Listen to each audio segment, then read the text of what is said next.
Kampung itu berada di pelosok kota, tersembunyi di antara hamparan sawah dan hutan kecil yang mengelilinginya. Penduduknya mayoritas miskin, hidup seadanya dari bertani dan bekerja serabutan. Rumah-rumah berdinding kayu dan beratap seng tampak berjejer di sepanjang jalan tanah yang becek ketika hujan. Di kampung itulah Pak Irwan, seorang kepala dusun berusia 55 tahun, tinggal bersama istrinya, Bu Ningsih, seorang guru SD yang sederhana dan sabar. Pak Irwan dikenal sebagai sosok pemimpin yang bijaksana, selalu mengayomi warganya dengan penuh keikhlasan. Setiap ada masalah, warganya datang kepadanya. Ia adalah orang pertama yang dicari ketika ada yang membutuhkan bantuan. Pak Irwan selalu berusaha hadir untuk mereka, apapun situasinya. Malam itu, hujan turun dengan derasnya. Air menggenang di halaman rumah-rumah penduduk, dan suara rintik hujan bercampur dengan gelegar petir sesekali terdengar memekakkan telinga. Kampung itu sunyi. Cahaya lampu minyak menyala samar di balik jendela-jendela rumah yang tertutup rapat. Di rumah kayu sederhana miliknya, Pak Irwan duduk di ruang tamu, membaca koran sambil ditemani secangkir kopi hitam buatan istrinya. Bu Ningsih datang dari dapur, membawa semangkuk ubi rebus. "Mas, hujannya deras sekali, ya. Kasihan kalau ada yang terpaksa keluar malam begini." Pak Irwan mengangkat wajahnya dari koran dan menatap jendela yang berembun. "Iya Bu, hujan deras begini biasanya bikin kampung sepi. Tapi semoga saja nggak ada apa-apa malam ini," jawabnya sambil menyeruput kopi. Namun, doa Pak Irwan itu seakan tak didengar oleh alam semesta. Dari kejauhan, suara derit sepeda tua terdengar sayup-sayup, mendekat ke arah rumahnya. Di tengah hujan yang mengguyur tanpa ampun, suara itu terdengar memilukan, seperti teriakan kecil yang meminta perhatian. Pak Irwan dan Bu Ningsih saling bertatapan. "Kok ada suara sepeda Mas?" tanya Bu Ningsih khawatir. Pak Irwan meletakkan cangkir kopinya dan berdiri, menyingkap tirai jendela. Di tengah gelapnya malam dan hujan deras, ia melihat sesosok perempuan tua dengan sepeda tua yang berkarat. Tubuhnya kuyup, mengenakan kain lusuh yang basah menempel di tubuhnya. Di belakang perempuan itu, duduk seorang gadis kecil yang menggigil kedinginan. "Ya Tuhan, itu Bu Iroh sama Suci Bu," seru Pak Irwan sambil bergegas keluar rumah. "Mas, bawa payung," teriak Bu Ningsih. Tapi Pak Irwan sudah lebih dulu melangkah menerobos hujan. Bu Iroh berhenti di halaman rumah Pak Irwan, napasnya tersengal, dan tangannya gemetar memegangi setang sepeda. Suci, cucu satu-satunya, bersandar lemah di punggungnya. Wajahnya pucat pasi, dan tubuh kecilnya menggigil hebat. Pak Irwan berlari mendekat, mencemaskan kondisi mereka. "Bu Iroh, kenapa hujan-hujan begini datang ke rumah saya?" tanya Pak Irwan cemas sambil memayungi Bu Iroh dengan tangan kosongnya. Bu Iroh menatap Pak Irwan dengan mata berkaca-kaca. Suaranya bergetar, nyaris tak terdengar di tengah suara hujan. "Pak Kadus, cucu saya, Suci, dia panas sekali dari tadi sore. Saya mau bawa ke rumah sakit, tapi saya nggak punya siapa-siapa buat bantu." Pak Irwan menatap Suci yang tertubuh lemah. Bibir gadis itu membiru, tubuhnya menggigil hebat. Pak Irwan tahu ini bukan demam biasa. "Bu, ayo masuk dulu. Suci nggak boleh kehujanan terus." Ia segera membantu Suci turun dari sepeda dan menggendongnya masuk ke dalam rumah. Bu Ningsih yang sudah menunggu di ambang pintu langsung membantu membawa Suci ke ruang tamu. Mereka mendudukkannya di atas kursi panjang. "Aduh, kasihan sekali anak ini Mas," kata Bu Ningsih sambil mengambil habuk kering untuk mengeringkan tubuh Suci. Pak Irwan menatap wajah pucat Suci dengan cemas. Ia berbalik pada Bu Iroh. "Bu, kita harus segera bawa Suci ke rumah sakit. Ini darurat." Bu Iroh mengangguk, suaranya bergetar. "Iya, Pak Kadus. Tolong cucu saya." Pak Irwan langsung mengambil kunci mobilnya, tapi seketika ia teringat sesuatu yang membuatnya berhenti di tempat. Mobil kijangnya sedang diperbaiki di bengkel kota. Wajahnya berubah pucat. "Astaga, mobil saya rusak Bu. Belum selesai dari bengkel." "Kita naik motor Mas?" tanya Bu Ningsih dengan suara penuh harap. Pak Irwan memandang Suci yang menggigil hebat. Hujan masih terlalu deras, dan perjalanan dengan motor bisa memperburuk kondisi Suci. Kasihan kalau naik motor dalam kondisi begini. Saat itu, wajah Pak Burhan terlintas di benaknya. Pak Burhan, duda kaya di kampung ini, memiliki mobil yang masih bagus dan jarang digunakan. Tanpa berpikir panjang, Pak Irwan memutuskan untuk meminta bantuan. Bu, kamu jaga Suci sama Bu Iroh. Aku ke rumah Pak Burhan minta bantuan, katanya cepat sambil mengambil jaketnya. Mas, hati-hati di jalan, seru Bu Ningsi dari belakang.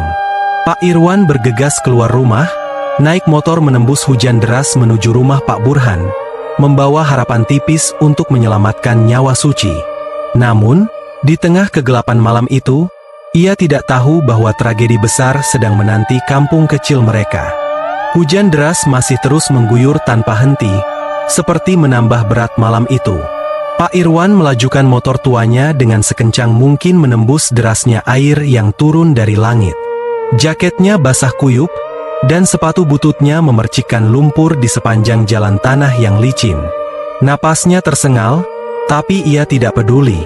Satu-satunya yang ada di pikirannya saat itu adalah keselamatan Suci.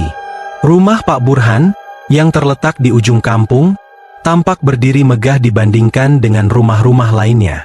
Rumah itu memiliki pagar tinggi dari besi, sebuah kemewahan yang jarang terlihat di kampung kecil ini. Pak Irwan mendekati pintu gerbang sambil mengetuk keras-keras. Pak Burhan, Pak Burhan, ini saya, Irwan. Tolong buka pintunya. Serunya, suaranya nyaris tertelan oleh suara hujan dan angin kencang. Beberapa saat tak ada jawaban, hanya suara gemuruh petir yang bersahutan. Pak Irwan mengetuk lebih keras lagi, kali ini menendang-nendang pagar dengan sekuat tenaga.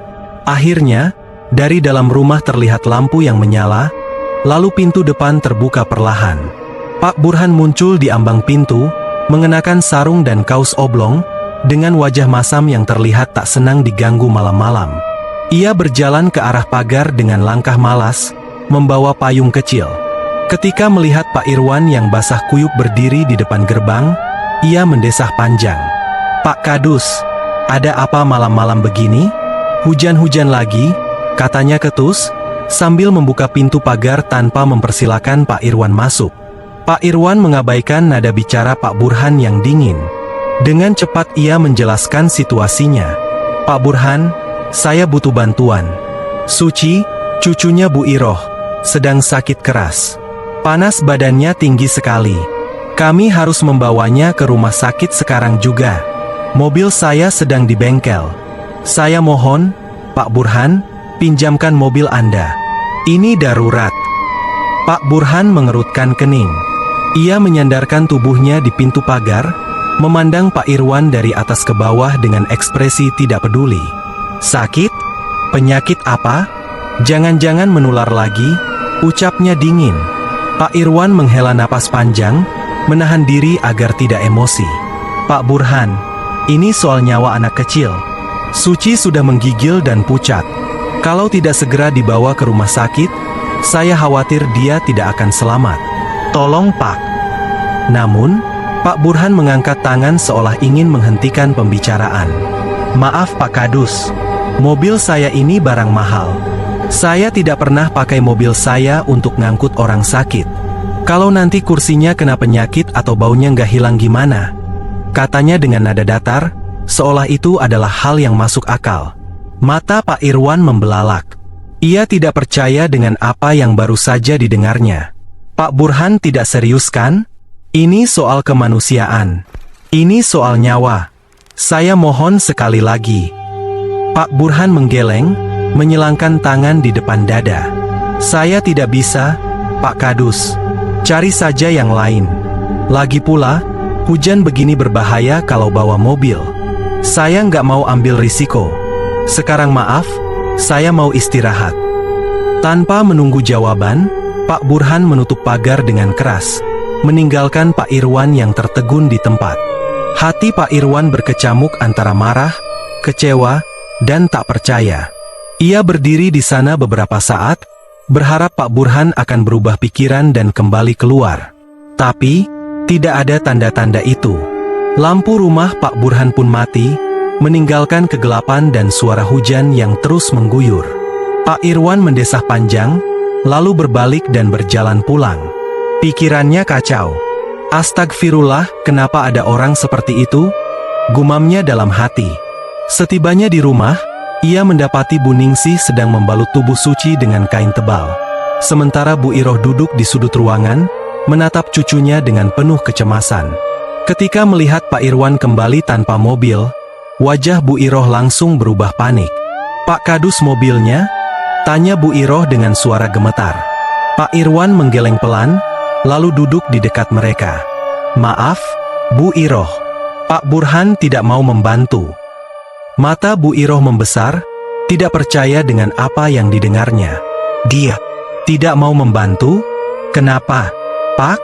Cucu saya sakit, ini soal nyawa," katanya dengan suara gemetar, air matanya mulai jatuh. Pak Irwan tidak sanggup menjawab.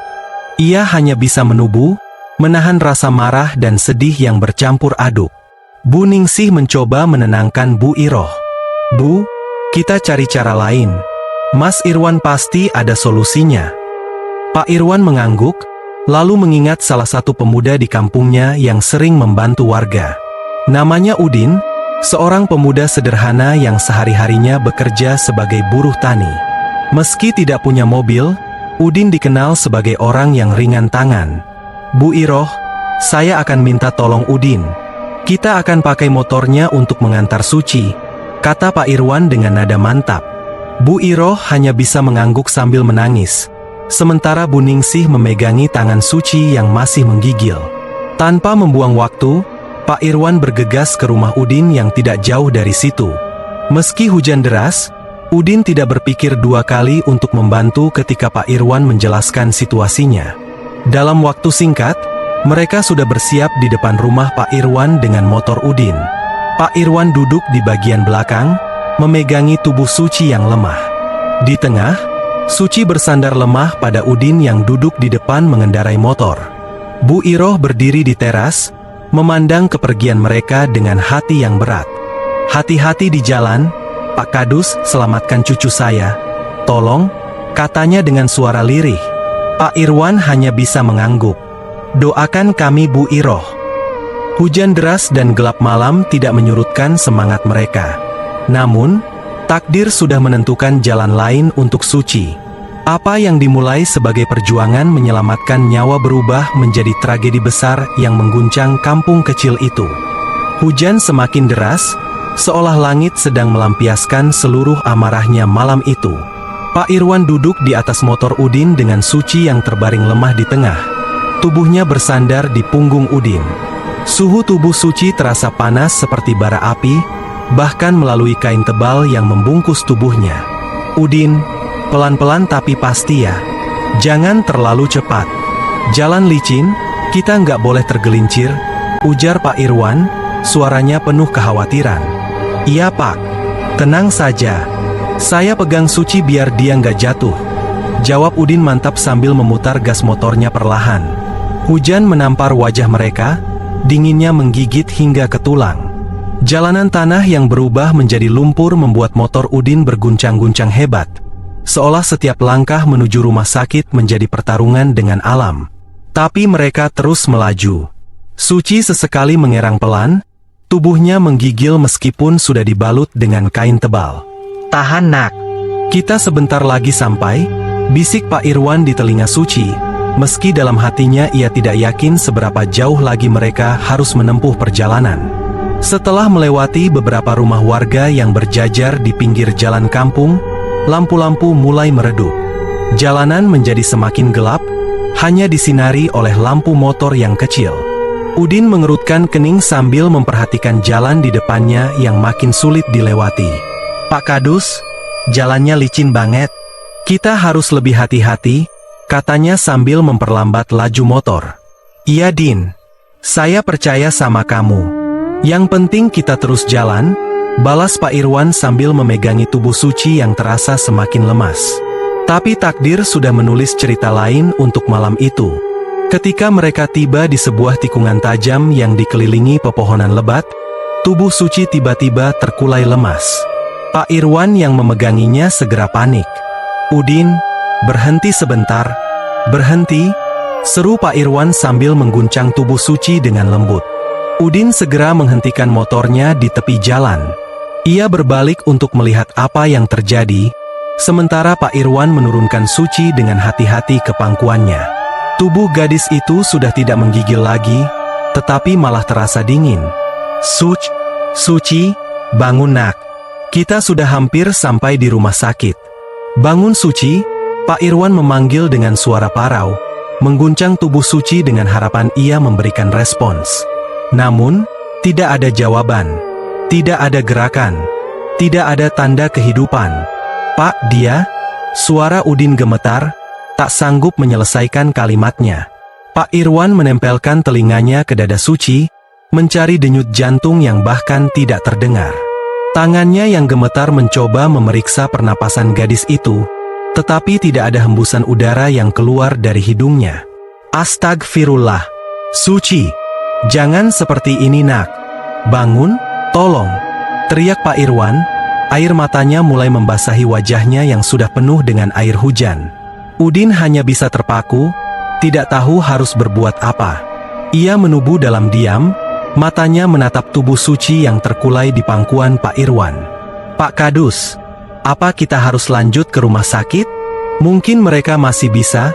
Suara Udin penuh keraguan, meski ia tahu harapan itu tipis. Pak Irwan menggeleng perlahan, matanya masih menatap wajah Suci yang pucat pasi. "Sudah terlambat, Udin, dia sudah pergi," katanya pelan, hampir seperti bisikan, tetapi dengan suara yang penuh luka. Hujan masih terus mengguyur, seolah ikut menangisi kepergian Suci. Tubuh kecil itu kini tak lagi bergerak, diam membeku di tengah malam yang dingin dan kelam. Pak Irwan memeluk tubuh Suci erat-erat, sementara Udin hanya bisa berdiri di samping mereka, mencoba menahan air mata yang mulai menggenang di matanya. Setelah beberapa saat, Pak Irwan menarik napas panjang, mencoba mengumpulkan kekuatannya. "Udin, kita bawa dia pulang. Kita beritahu Bu Iroh, dia harus tahu." Udin mengangguk pelan, meski hatinya berat untuk kembali ke kampung dengan kabar buruk ini. Ia membantu Pak Irwan mengangkat tubuh Suci kembali ke motor. Kali ini dalam posisi berbaring di pangkuan Pak Irwan. Perjalanan pulang terasa jauh lebih panjang dan sunyi, meski hujan deras masih terus menemani. Ketika mereka tiba di depan rumah Bu Iroh, suasana mencekam mulai terasa. Lampu rumah yang temaram memancarkan cahaya redup di tengah gelapnya malam. Pak Irwan turun dari motor dengan hati-hati, membawa tubuh Suci yang tak bernyawa dalam pelukannya. "Bu Iroh," panggil Pak Irwan dengan suara gemetar, mencoba menyembunyikan kesedihan yang mendalam.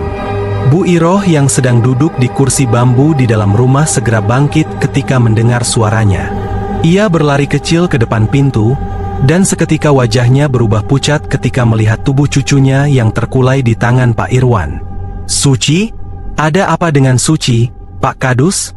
tanyanya panik, mendekat sambil memegang lengan cucunya yang dingin. Pak Irwan menubuh, tidak sanggup menjawab. Air mata Bu Iroh langsung jatuh deras. "Tolong katakan ini tidak benar, Pak Kadus. Tolong katakan cucu saya hanya tidur, dia masih hidup, kan? Suci, bangun nak. Bangun," teriaknya sambil mengguncang tubuh Suci yang lemas. Pak Irwan mencoba menenangkan Bu Iroh, meski ia sendiri sulit menahan air matanya. "Bu Iroh, sabar, ini sudah takdir. Kita sudah berusaha sekuat tenaga, tapi Tuhan punya rencana lain." Tangis Bu Iroh pecah seketika, menggema di malam yang dingin dan penuh kesedihan. Udin berdiri di luar rumah, menubuhkan kepalanya sambil menggenggam erat stang motornya, mencoba menahan isakannya sendiri. Pak Irwan hanya bisa berdiri di sana, menubuhkan kepalanya. Ia merasa gagal sebagai kepala dusun, sebagai manusia. Dalam hatinya, ia marah, tidak hanya pada takdir, tetapi juga pada seseorang. Di sudut hatinya, ia tahu, jika saja Pak Burhan bersedia membantu malam itu, mungkin Suci masih hidup. Dan penyesalan ini, ia tahu, tidak akan pernah benar-benar hilang. Kabar meninggalnya Suci menyebar bak api di tengah angin kencang, menembus setiap sudut kampung yang sunyi itu. Hujan semalam seolah menjadi tanda duka bagi semua warga. Pagi itu, kampung kecil itu dipenuhi suasana muram. Warga berbondong-bondong datang ke rumah Bu Iroh, membawa berbagai macam makanan dan bahan keperluan sebagai bentuk bela sungkawa. Di dalam rumah Bu Iroh, suara tangisan lirih bercampur dengan doa-doa yang dipanjatkan. Nenek tua itu duduk di lantai, di samping jenazah Suci yang sudah dibalut kain putih bersih. Matanya bengkak, wajahnya tampak tua melebihi usianya karena duka yang tak tertahankan.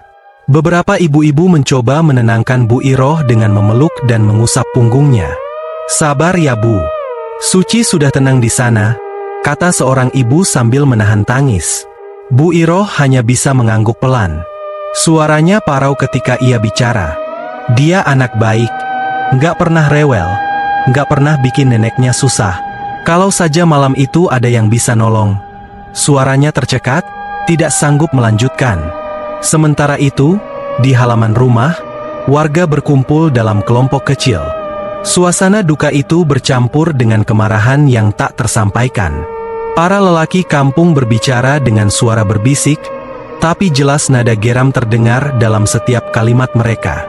"Kalau saja Pak Burhan mau meminjamkan mobilnya, mungkin Suci masih hidup," bisik seorang lelaki muda dengan tatapan tajam. "Iya, benar. Orang kaya tapi pelitnya minta ampun. Mobil nganggur di garasi, tapi alasan nggak masuk akal," sahut lelaki lain, wajahnya penuh kekesalan. Pak Irwan, yang duduk di beranda rumah sambil memandang kosong ke tanah, mendengar bisikan-bisikan itu. Wajahnya pucat, matanya sembab setelah malam yang panjang. Ia menghela napas panjang lalu berdiri dan menoleh ke arah para lelaki itu. "Sudahlah, jangan diperpanjang. Ini bukan waktunya untuk saling menyalahkan," ujarnya pelan namun tegas. Seorang bapak tua, Pak Subandi, mendekat dan menepuk bahu Pak Irwan. "Tapi, Pak Kadus, kita ini manusia biasa. Kalau sudah lihat ketidakadilan seperti ini, wajar kalau hati kita panas." Masak hati Pak Burhan itu sekeras batu. Pak Irwan hanya menubuh, tidak menjawab. Dalam hatinya, ia pun marah, tapi sebagai kepala dusun, ia merasa bertanggung jawab untuk meredam emosi warganya. Sementara itu, prosesi pemakaman dimulai. Jenazah kecil Suci diusung ke atas tandu oleh beberapa pemuda kampung, termasuk Udin, yang tak bisa menyembunyikan air mata di wajahnya. Dengan langkah perlahan, rombongan bergerak menuju pemakaman yang letaknya tak jauh dari kampung. Di sepanjang jalan, warga ikut berjalan beriringan, sebagian besar wanita menangis terisak-isak. Bu Iroh berjalan dipapah oleh dua ibu-ibu, sesekali ia menyeka wajahnya yang basah oleh air mata. Udin, yang berada di barisan depan, tak kuasa menahan emosinya. "Nggak adil, Pak. Nggak adil. Suci masih kecil. Dia nggak pantas pergi secepat ini," gumamnya pelan, namun terdengar jelas oleh Pak Irwan yang berjalan di sampingnya. Pak Irwan menepuk bahu Udin. "Kita serahkan semuanya pada Tuhan. Kita sudah berusaha, Nak." Namun di benaknya, kata-kata itu terdengar hampa. Ia tahu betul apa yang Udin rasakan. Ia sendiri masih belum bisa memaafkan keegoisan Pak Burhan malam itu. Sesampainya di pemakaman, doa-doa kembali dipanjatkan. Warga berdiri dalam diam, menyaksikan tanah perlahan menutupi tubuh kecil Suci yang terbaring di dalam liang lahat. Isak tangis Bu Iroh terdengar semakin nyaring ketika gubuan tanah terakhir menutupi makam cucunya. "Suci, Nak, maafin nenek ya. Maafin nenek nggak bisa nyelamatin kamu," ratapnya sambil memeluk pundak salah satu ibu yang mendampinginya. Saat itu, suasana menjadi semakin tegang ketika beberapa warga memperhatikan ketidakhadiran Pak Burhan. Salah seorang pemuda, Arman, berbisik pada teman-temannya. "Lihat kan, orang itu nggak muncul sama sekali. Pasti dia malu." "Malu? Ah, mana mungkin orang seperti dia punya rasa malu," sahut pemuda lain, matanya menatap ke arah jalan menuju rumah Pak Burhan. Bisik-bisik semakin ramai, namun Pak Irwan segera menoleh dan memberi isyarat agar mereka tenang. "Sudah, jangan buat masalah di sini. "Ini pemakaman, hormati Suci dan keluarganya," ucapnya tegas. Namun, meski perintah itu ditaati, kemarahan warga tak bisa dipadamkan begitu saja. Rasa kehilangan atas kematian Suci bercampur dengan kemarahan yang semakin mengakar kepada Pak Burhan. Sepulangnya dari pemakaman, warga mulai berkumpul kembali di rumah Bu Iroh. Obrolan yang semula lirih mulai berubah menjadi perbincangan serius. Beberapa lelaki bahkan terlihat berbicara dengan nada tinggi, meski masih menjaga suasana agar tidak terlalu gaduh. Pak Subandi duduk di tengah lingkaran itu, suaranya terdengar penuh amarah. "Saya kira, kita ini harus bicara sama Pak Burhan. Orang itu harus dikasih pelajaran biar tahu apa arti tolong-menolong." Beberapa warga mengangguk setuju. Namun, Pak Irwan yang mendengar itu segera angkat bicara. "Kita ini jangan main hakim sendiri. Kita boleh marah, tapi jangan sampai kemarahan kita jadi salah arah. Kalau memang ada yang perlu disampaikan, kita bicara baik-baik," katanya dengan suara yang sedikit bergetar. Seorang lelaki muda menyela, "Pak Kadus, apa orang seperti Pak Burhan itu pantas diajak bicara baik-baik? Dia nggak punya hati, Pak." Pak Irwan menghela napas panjang. "Saya tahu ini berat. Saya pun marah. Tapi tolong, kita ini warga kampung yang hidup rukun. Jangan sampai karena satu orang, kita jadi terpecah belah." Malam itu, kampung yang biasanya sunyi menjadi penuh dengan bisik-bisik kemarahan. Bahkan mereka yang diam pun ikut menyimpan bara dalam hati. Dan di balik pintu rumahnya yang tertutup rapat, Pak Burhan mungkin merasa aman. Tapi warga kampung tahu, waktunya untuk berhadapan dengan mereka pasti akan datang. Sejak kepergian Suci, rumah gubuk kecil milik Bu Iroh seolah kehilangan nyawanya. Rumah itu kini terasa lebih sunyi dan suram dibanding sebelumnya. Hanya suara angin yang berdesir pelan di sela-sela dinding bambu tua, dan sesekali bunyi tikus yang berlarian di sudut-sudut gelap. Para tetangga kerap mendengar isak tangis lirih dari dalam gubuk itu setiap malam. Suara seorang nenek yang berbicara seolah-olah cucunya masih hidup. "Suci, kamu di mana, Nak? Nenek kangen." Suara Bu Iroh terdengar samar dari balik dinding gubuknya. Beberapa warga yang kebetulan lewat di malam hari akan mempercepat langkah mereka, merinding mendengar suara sendu yang terus bergema. Bahkan, ada anak kecil yang bercerita kepada ibunya bahwa ia melihat Bu Iroh duduk di teras rumah dengan mata kosong, seolah menunggu seseorang. Di satu pagi yang mendung, Pak Irwan memutuskan untuk menjenguk Bu Iroh setelah mendapat laporan dari warga bahwa nenek itu tidak keluar rumah sejak subuh. Dengan membawa sekantong nasi dan lauk sederhana, ia mengetuk pintu gubuk itu berkali-kali. "Bu Iroh? Bu, ini saya, Pak Irwan. Ibu nggak apa-apa?"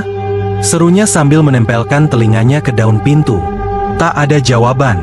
Pak Irwan menoleh ke arah dua ibu-ibu yang ikut datang. Mereka saling berpandangan, wajah mereka menyiratkan kekhawatiran. Dengan berat hati, Pak Irwan mendorong pintu gubuk itu yang memang tak terkunci. Pintu berderit pelan, memperlihatkan ruangan sempit yang gelap dan pengap. Bau anyir bercampur udara lembab langsung menyergap hidung mereka. Di sudut ruangan, di atas dipan kayu tua, Bu Iroh terbaring diam. Tubuhnya kurus kering, wajahnya pucat dengan mata terpejam. Di sebelahnya, ada baju lama milik Suci yang terlipat rapi, seolah-olah Bu Iroh memeluknya sebelum akhirnya pergi untuk selamanya. "Innalillahi wa inna ilaihi roji'un," ucap Pak Irwan pelan, tubuhnya seketika lemas. Ibu-ibu yang berdiri di belakangnya langsung menjerit kecil. "Ya Tuhan, Bu Iroh!" Mereka mendekat, tangis lirih mulai terdengar di ruangan itu. Pak Irwan menarik napas panjang, matanya berkaca-kaca. "Bu Iroh, kenapa secepat ini?" gumamnya lirih. Ia tahu, kehilangan Suci benar-benar telah merenggut semangat hidup Bu Iroh. Hatinya merasa bersalah karena tak mampu melakukan apa-apa untuk keluarga kecil itu. Kabar meninggalnya Bu Iroh kembali mengguncang kampung.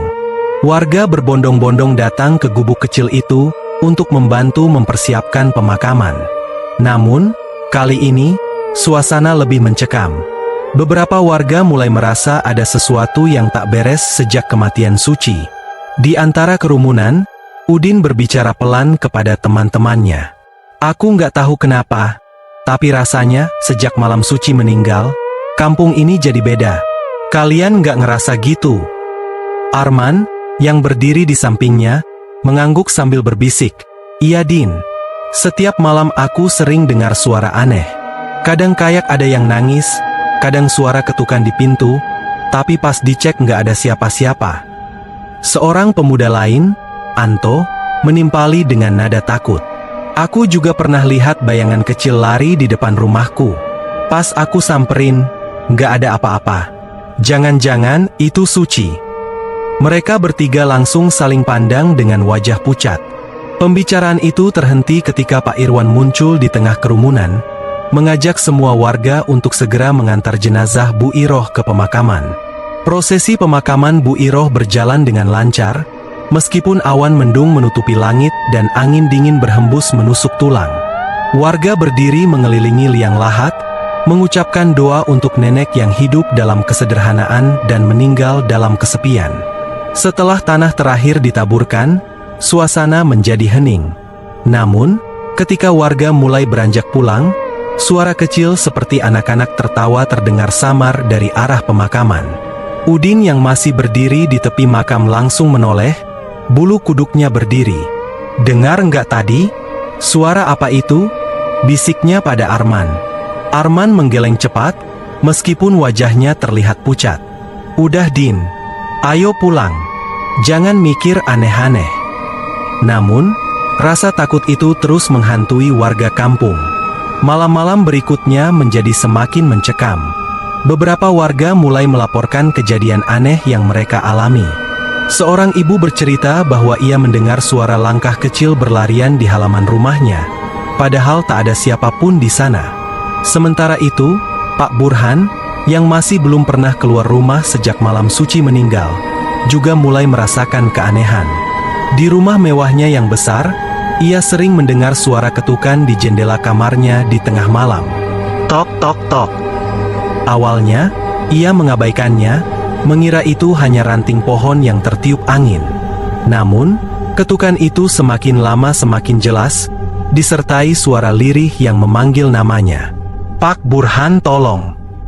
Suara itu begitu lembut, namun menusuk tajam ke dalam telinganya. Dengan wajah pucat, Pak Burhan berusaha menenangkan dirinya. Siapa itu? Jangan main-main, teriaknya keras, tapi tak ada jawaban. Ketika ia beranikan diri untuk membuka jendela, hanya kegelapan yang menyambutnya. Namun, saat ia menutup jendela, samar-samar terlihat jejak kaki kecil di lantai yang basah, seperti ada seseorang yang berdiri di situ sebelumnya. Pak Burhan jatuh terduduk, tubuhnya gemetar. Ini pasti cuma mimpi, gumamnya berulang kali. Tapi jauh di lubuk hatinya, ia tahu ada sesuatu yang tak wajar sedang terjadi. Kepergian Suci dan Bu Iroh telah meninggalkan luka di kampung itu. Namun, itu baru permulaan. Sesuatu yang jauh lebih menyeramkan perlahan mulai muncul, menghantui kampung yang dahulu sunyi itu, dan tak ada yang tahu apa yang akan terjadi selanjutnya. Malam itu hujan turun dengan deras, seperti malam-malam sebelumnya, tapi kali ini terasa lebih mencekam. Suara gemuruh petir menggelegar di kejauhan, diselingi suara rintik hujan yang mengetuk-ngetuk genting rumah Pak Burhan. Di dalam rumah mewahnya yang megah namun terasa hampa, Pak Burhan berbaring di ranjang sambil menatap langit-langit kamar. Matanya sayu, tapi hatinya gelisah. Entah mengapa bayangan Suci dan Bu Iroh terus menghantuinya malam ini. Ah, ini cuma perasaan bersalah, gumamnya, berusaha meyakinkan diri sendiri. Namun, semakin ia mencoba untuk tidur, semakin banyak pikiran buruk yang datang. Bayangan malam itu, wajah Suci yang pucat dan permohonan Bu Iroh yang ia abaikan, berputar seperti film di kepalanya. Tubuhnya berkeringat dingin, padahal udara malam itu terasa menusuk tulang. Ia memejamkan mata erat-erat, berharap kantuk segera datang. Tepat pukul 2 dini hari, suara aneh terdengar samar dari luar rumah. Suara langkah kaki, pelan, berat, dan teratur. Juk juk juk. Pak Burhan terbangun dengan seketika, matanya melotot ke arah jendela kamar. Hatinya berdegup kencang. Ia mengira itu hanya imajinasinya, tapi suara itu semakin lama semakin jelas, mendekat. Lalu, tiba-tiba terdengar suara ketukan di pintu depan. Tok tok tok. Pak Burhan tersentak dan langsung duduk di tempat tidurnya. Ketukan itu terdengar pelan tapi tegas, mengalahkan suara hujan deras di luar. Jantungnya berdebar lebih kencang. Siapa yang datang larut malam seperti ini? Suaranya pun terdengar aneh, seperti ada sesuatu yang lebih berat dari manusia biasa yang mengetuk pintunya. "Siapa itu?" teriak Pak Burhan dengan suara gemetar. Tak ada jawaban. Ketukan itu terdengar lagi. Tok tok tok. Dengan wajah pucat, Pak Burhan berusaha menenangkan dirinya. "Mungkin cuma angin atau mungkin maling," bisiknya. Namun, hatinya tahu ini bukan hal biasa. Ia mengambil senter yang tergeletak di atas nakas, lalu dengan langkah hati-hati, ia berjalan keluar kamar menuju ruang tamu. Di tengah keheningan, suara detak jam dinding terdengar begitu keras di telinganya. Sesampainya di depan pintu, tangan Pak Burhan terhenti di gagang pintu. Keringat dingin mengalir deras di pelipisnya. Ia mengumpulkan keberaniannya. "Siapa di luar? Kalau mau maling, pergi. Saya panggil warga," serunya dengan suara bergetar. Hening. Tak ada jawaban. Pak Burhan menelan ludah. Ia melangkah mundur dan memutuskan untuk mengintip melalui celah jendela. Tangannya bergetar saat mendorong sedikit tirai jendela, lalu ia mengarahkan senter keluar. Cahaya senter itu menyusuri halaman rumahnya yang becek dan penuh genangan air. Awalnya, tak ada apa-apa, hanya hujan deras yang turun tak henti-henti. Namun, saat senter itu bergerak ke tengah halaman, Pak Burhan melihat sesuatu yang membuat darahnya seolah berhenti mengalir. Sebuah sosok putih berdiri diam di tengah hujan deras. Sosok itu terbungkus kain kafan, tubuhnya kaku, wajahnya pucat keriput seperti mayat yang sudah lama dikubur. Matanya tertutup, tapi mulutnya menyeringai lebar, seolah sedang menatap Pak Burhan dari kejauhan. Wajah itu mirip sekali dengan Bu Iroh. "Astagfirullah," seru Pak Burhan sambil mundur terhuyung. Senter di tangannya jatuh dan berguling ke lantai. Nafasnya tersengal-sengal, tubuhnya bergetar hebat. Ketukan di pintu terdengar lagi. Kali ini lebih keras. Tok, tok, tok. Pak Burhan menatap pintu itu dengan ketakutan. "Pergi, pergi dari sini. Aku nggak salah apa-apa," teriaknya sekeras mungkin. Namun, suara ketukan itu tak berhenti. Suaranya kini semakin dekat, seperti datang dari balik pintu. Dalam kepanikan, Pak Burhan mundur ke tengah ruangan dan jatuh terduduk di lantai. Telinganya berdenging, keringatnya bercucuran. Ketika ia menoleh ke arah jendela lagi, sosok pocong itu sudah tidak ada. Namun, suara ketukan itu, entah bagaimana kini berpindah ke jendela kamar yang ada di lantai atas. Tok tok tok. Pak Burhan menutup telinganya, berusaha mengabaikan suara itu, tapi sia-sia. Ketukan itu terus berulang, seolah mengejeknya. Dengan suara parau, ia berdoa berkali-kali, berharap ini hanya mimpi buruk. "Ya Tuhan, ampuni hamba, jangan ganggu aku mohon," bisiknya dengan mata terpejam. Esok paginya, warga kampung dikejutkan dengan kabar bahwa Pak Burhan ditemukan pingsan di lantai ruang tamu rumahnya. Pembantunya, Bu Sarmi, yang pertama kali menemukannya pagi itu menceritakan keanehan yang ia lihat. "Saya nemuin Pak Burhan udah nggak sadar, Bu. Wajahnya pucat banget, kayak habis lihat setan. Aneh lagi, lantai di dekat pintu itu basah, padahal semua pintu dan jendela tertutup rapat," cerita Bu Sarmi dengan wajah ketakutan. Kabar itu cepat menyebar ke seluruh kampung. Banyak warga yang sudah menduga hal ini berkaitan dengan kematian Suci dan Bu Iroh. Desas-desus mulai beredar bahwa arwah Bu Iroh tidak tenang dan sedang menuntut balas kepada orang-orang yang berbuat salah padanya. Pak Irwan, yang mendengar kabar itu, hanya bisa menggeleng-gelengkan kepala sambil bergumam. "Apa yang kutakutkan benar-benar terjadi," katanya lirih. Beberapa pemuda kampung berkumpul di warung kopi, membicarakan kejadian yang menimpa Pak Burhan. Aku yakin, ini gara-gara Suci dan Bu Iroh. Mereka nggak terima sama perlakuan Pak Burhan malam itu, ujar Anto serius. Arman menimpali dengan nada takut. Kalau arwahnya gentayangan, kita semua harus hati-hati. Jangan-jangan kita juga jadi sasaran. Udin, yang duduk diam sejak tadi, akhirnya angkat bicara. Aku nggak tahu apa ini arwah gentayangan atau bukan, tapi yang jelas, sesuatu yang buruk sedang menimpa kampung kita. Ini belum selesai. Suasana kampung menjadi tegang. Semua warga diliputi rasa takut, terutama setiap kali malam tiba. Mereka merasa sesuatu sedang mengawasi dari balik kegelapan. Namun, teror itu baru saja dimulai.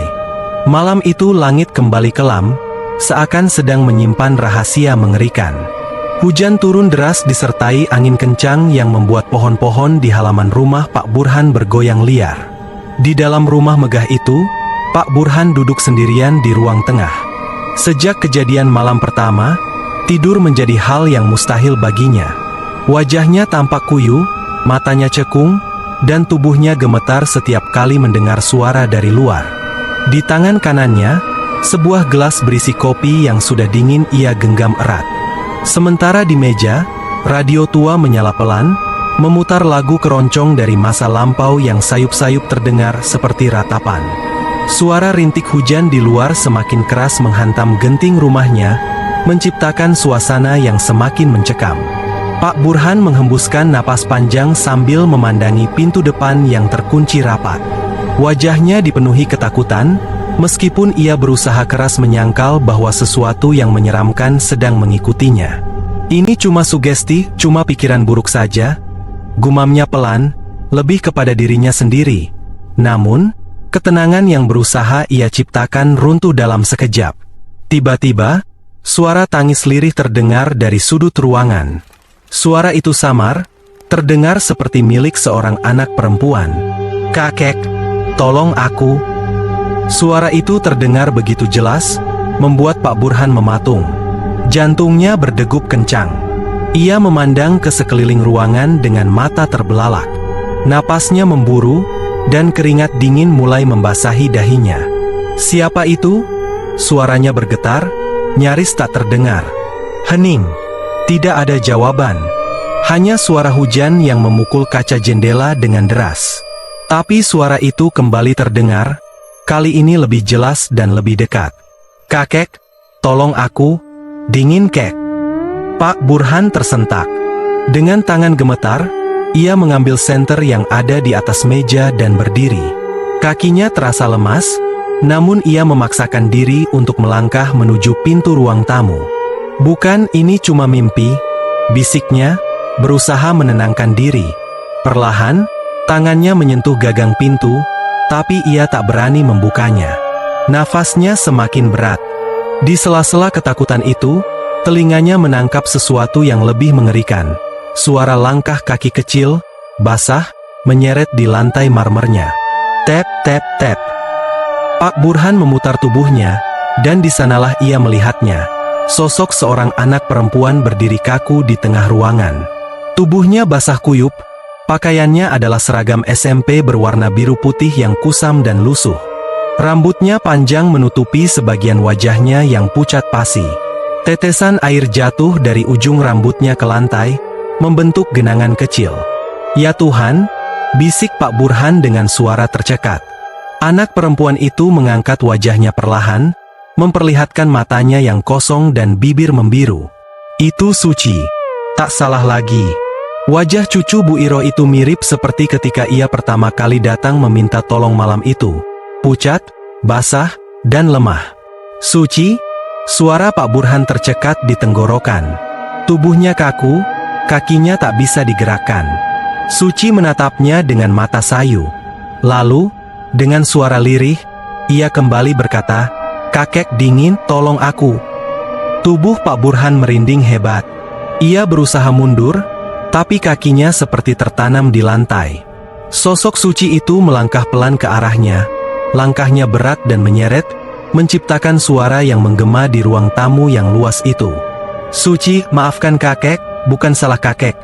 Suaranya bergetar, hampir menangis. Namun, Suci tidak berhenti. Setiap langkahnya meninggalkan jejak basah di lantai. Pak Burhan menjerit kecil, lalu dengan seluruh tenaga yang tersisa, ia berlari ke kamar. Tangannya dengan cepat mengunci pintu dan bersandar di belakangnya. Dadanya naik turun hebat. Dari balik pintu, suara langkah kaki itu berhenti. Hening. Pak Burhan memejamkan mata, berharap semuanya berlalu. Namun, suara tangisan itu kembali terdengar, kali ini tepat di luar pintu kamar. "Kakek, tolong aku." Ketukan kecil mulai terdengar di pintu kamar. Tok, tok, tok. Pak Burhan menutup kedua telinganya. Tubuhnya menggigil ketakutan. "Pergi, pergi, jangan ganggu aku," teriaknya sekuat tenaga. Suara ketukan itu semakin keras. Tok, tok, tok. Dan kemudian, hening. Semua suara berhenti tiba-tiba. Pak Burhan membuka matanya perlahan, masih duduk bersandar di balik pintu. Suasana sunyi.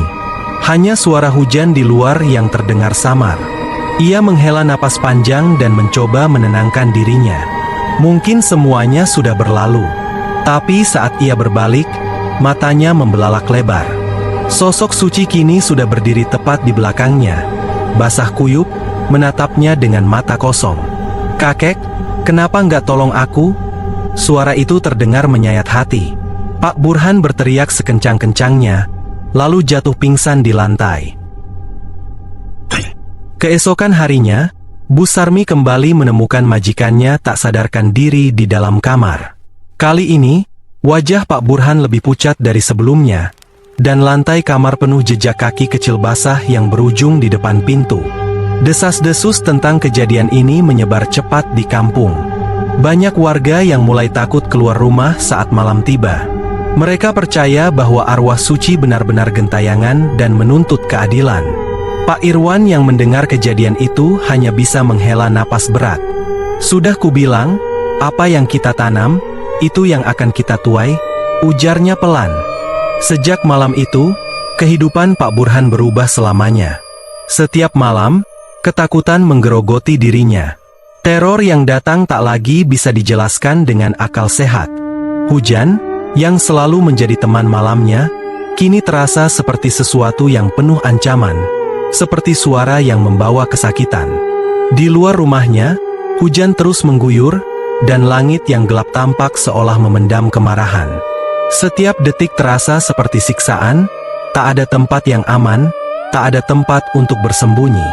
Pak Burhan duduk di ruang tamunya, matanya menatap kosong ke arah pintu depan yang terkunci rapat. Tubuhnya terasa lelah, dan wajahnya tampak lebih pucat dari biasanya. Sementara itu, di luar rumah, hujan turun semakin deras, dan angin menderu dengan keras, seakan membawa sesuatu yang jauh lebih menakutkan daripada badai. Tok, tok, tok. Suara ketukan pelan terdengar di pintu depan. Pak Burhan menahan napas, tubuhnya menegang. Ia tahu suara itu. Suara yang datang setiap malam. Ia berusaha untuk tetap tenang, mencoba meyakinkan dirinya bahwa ini hanya bagian dari kecemasannya yang semakin menjadi-jadi. Namun, suara itu kembali terdengar, kali ini lebih jelas dan lebih menakutkan. Tok, tok, tok. Pak Burhan perlahan-lahan bangkit dari kursinya, kakinya gemetar. Langkah demi langkah ia mendekati pintu, tubuhnya semakin terasa berat, seolah ada kekuatan yang menariknya. Ketika tangannya menyentuh gagang pintu, jantungnya berdegup kencang. Dengan suara gemetar, ia membuka pintu sedikit. Di luar sana, hujan deras masih mengguyur, namun tak ada seorang pun yang tampak. Hanya suara angin yang berbisik, membawa kabut tipis ke sekitar rumahnya. Pak Burhan menghela napas lega, merasa sedikit tenang, namun ketenangannya hanya sesaat. Tiba-tiba, terdengar suara deritan sepeda yang familiar, suara sepeda tua milik Bu Iroh. Suara itu semakin mendekat, semakin keras, dan semakin jelas. Pak Burhan menoleh dengan cepat, dan saat itulah ia melihatnya. Di tengah hujan yang turun dengan deras, dua sosok muncul dari kabut. Mereka berdiri di hadapan Pak Burhan. Sosok pertama adalah Pocong Bu Iroh, dengan wajah keriput dan tubuh terbungkus kain putih yang compang-camping. Wajahnya terlihat pucat, matanya kosong, dan bibirnya bergerak seakan berbicara tanpa suara. Di sebelah Pocong Bu Iroh, berdiri sosok lain. Suci, dengan pakaian yang sama, berdiri dengan wajah pucat dan basah. Rambutnya yang panjang meneteskan air hujan, dan matanya yang kosong menatap Pak Burhan dengan penuh kebencian. Pak Burhan terdiam, tubuhnya kaku seolah beku di tempatnya. Dalam hati, ia merasa seakan waktunya telah habis, tak ada lagi jalan keluar. Dua sosok itu memandangnya dengan penuh amarah. "Kenapa kau tak mau membantu kami, Pak Burhan?" Suara itu menggema dalam kepalanya, membius pikirannya. Suara itu menggaung seperti teriakan yang tak berujung, menyakitkan dan penuh penderitaan. Suci melangkah maju, matanya masih menatap tajam ke arah Pak Burhan. "Kakek, kenapa kau tidak menolongku?" tanyanya dengan suara yang terdengar seperti desisan angin.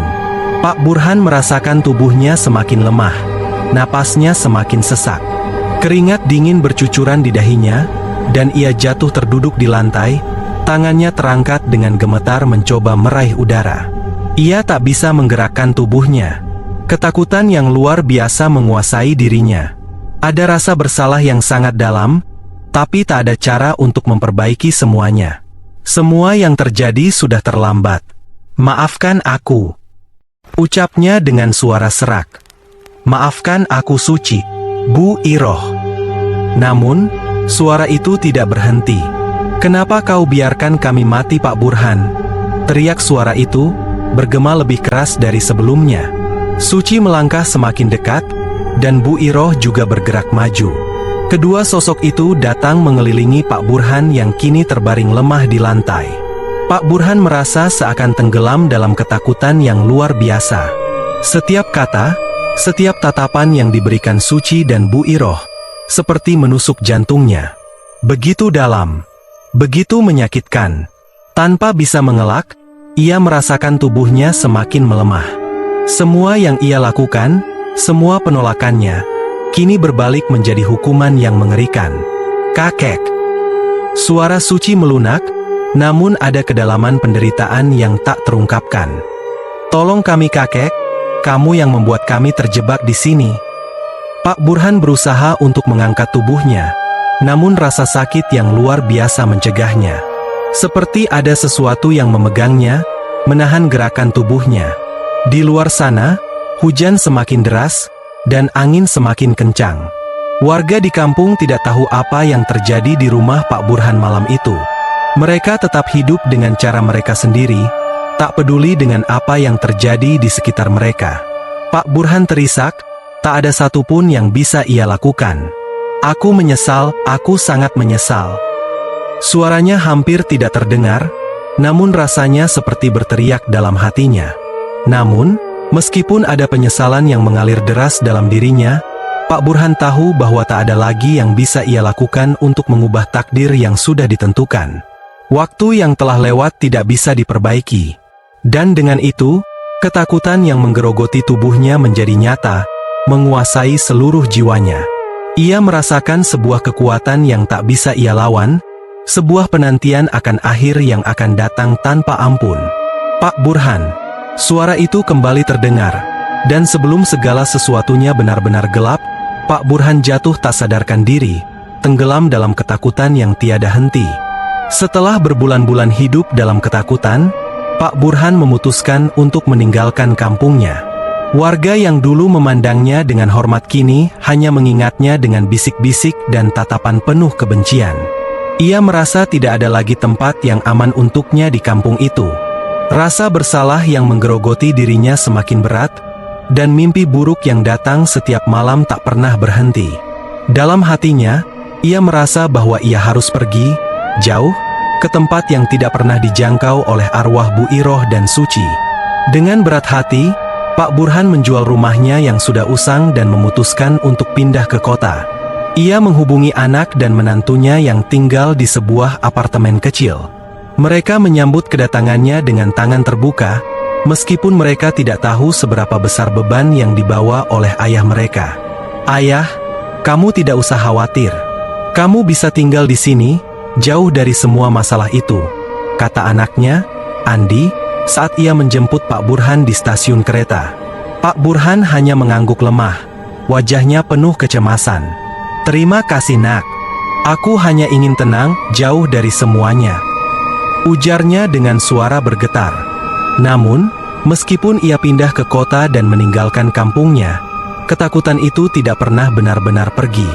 Pak Burhan merasa seperti ada bayangan yang selalu mengikuti langkahnya, bahkan di tempat yang jauh dari kampung yang penuh kenangan pahit itu. Suatu malam, ketika hujan turun dengan derasnya, Pak Burhan terjaga dari tiduran yang gelisah. Suara itu, suara yang sudah lama ia tak dengar, kembali menghantuinya. Tok, tok, tok. Suara sepeda tua berderit terdengar jelas di tengah malam. Itu adalah suara yang ia kenal terlalu baik. Suara sepeda milik Bu Iroh. Pak Burhan terbangun dengan keringat dingin membasahi tubuhnya. Ia melirik ke arah jendela yang terbuka sedikit, dan di luar sana, di tengah hujan yang mengaburkan pandangannya, ia melihat sesuatu yang membuat darahnya beku. Dua sosok muncul di balik kabut. Di bawah cahaya lampu jalan yang redup, terlihat jelas sosok pocong yang dibalut kain putih yang compang-camping. Wajahnya yang keriput, yang ia kenal dengan baik, adalah wajah Bu Iroh.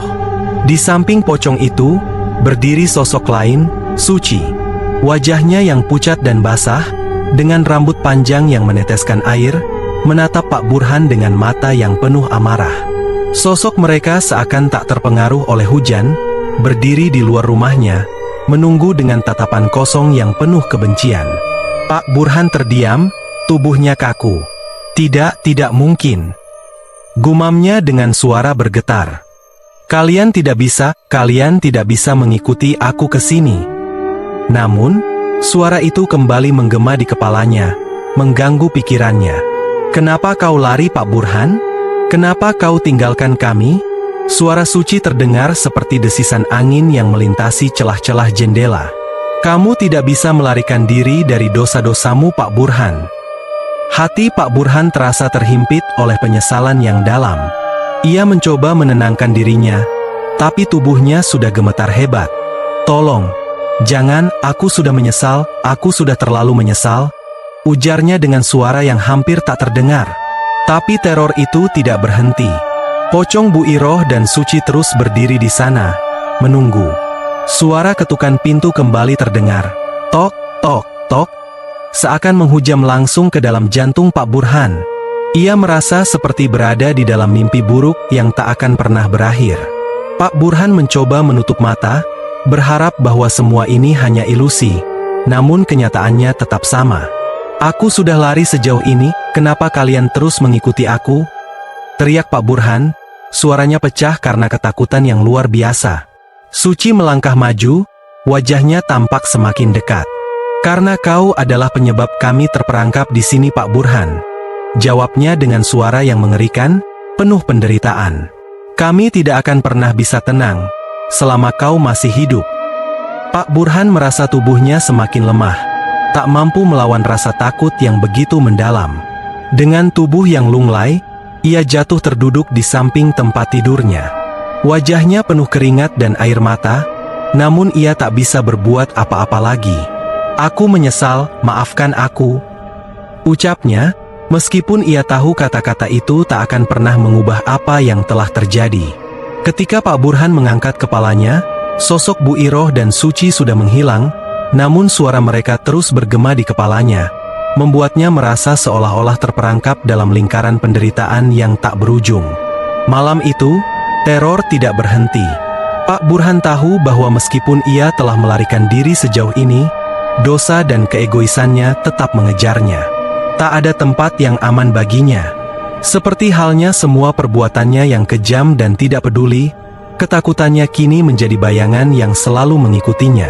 Keesokan harinya, Pak Burhan duduk di kursi tua di ruang tamu apartemen, menatap kosong keluar jendela. Hujan masih turun dengan deras, dan ia merasa kesepian yang mendalam. Warga kampung tidak tahu apa yang terjadi padanya, dan ia tak berharap mereka peduli. Suci dan Bu Iroh telah membawa beban yang lebih besar dari yang bisa ia tanggung. Tidak ada tempat yang bisa melarikan diri dari kesalahan, tidak ada tempat yang bisa lari dari masa lalu. Pak Burhan mungkin telah melarikan diri dari kampung yang penuh kenangan itu, namun teror dari Bu Iroh dan Suci akan terus menghantuinya, dimanapun ia berada. Ketakutan yang tidak bisa dilepaskan, penyesalan yang tak bisa dihapuskan, dan dosa yang tak bisa diampuni, semuanya akan membawanya pada kesendirian yang abadi. Sebab, seperti yang sudah ia pelajari dengan pahit, dosa dan keegoisan selalu meninggalkan jejak yang tidak bisa hilang, tidak peduli berapa jauh seseorang melarikan diri.